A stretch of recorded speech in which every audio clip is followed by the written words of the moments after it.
Ampere circuital law के लिए थोड़ा ध्यान दीजिएगा, अभी मैं समझाने जा रहा हूँ, that is ampere circuital law. Ampere circuital law में कुछ याद रहना, याद रहे, कुछ बातों को ध्यान से समझ लेना, एम्पियर सर्किटल लॉ निपट जाएगा। एम्पियर सर्किटल लॉ को समझने के लिए सबसे पहले इसका जनरल फॉर्मूला ध्यान में रखना, close integral of b dot D l equals to mu not times of i. इसके पीछे का बजे मजेदार लॉजिक है, कंसेप्ट है, मैं बहुत जल्दी बड़ा वीडियो बनाऊंगा, इस पे आपको पूरी तरीके से चीजों को समझाऊंगा, सिखाऊंगा। बस आपको ध्यान में रखना है कि करंट अगर अंदर की तरफ है, इनसाइड करंट अगर रिप्रेजेंटेशन कर रहे हो तो उस समय थंब रूल यूज करना। थंब रूल के हिसाब से अगर अंदर की तरफ करंट ले रहे हो तो मैग्नेटिक फील्ड का डायरेक्शन कुछ इस तरह से होगा।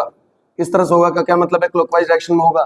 तो किसी भी पी पॉइंट पर अगर मैग्नेटिक फील्ड निकालना है, किसी भी पी पॉइंट में मैग्नेटिक फील्ड निकालना है तो मैग्नेटिक फील्ड का डायरेक्शन हमेशा टेंजेंशियल डायरेक्शन होता है, ठीक है। मैग्नेटिक फील्ड डायरेक्शन हमेशा टेंजेंशियल डायरेक्शन होता है, और इसी मैग्नेटिक फील्ड, इसी पाथ पर तुमको एक थ्रेड बिछा देना है। क्या बिछा देना है? एक थ्रेड बिछा देना है। जैसे थ्रेड को बिछा दोगे तो उसमें एक स्मॉल एलिमेंट डीएल को रिप्रेजेंट कर दोगे। जैसे तुम स्मॉल एलिमेंट डीएल को रिप्रेजेंट करोगे, डीएल का डायरेक्शन हमेशा मैग्नेटिक फील्ड के डायरेक्शन की तरफ होगा, डीएल का डायरेक्शन हमेशा मैग्नेटिक फील्ड के डायरेक्शन की तरफ होगा।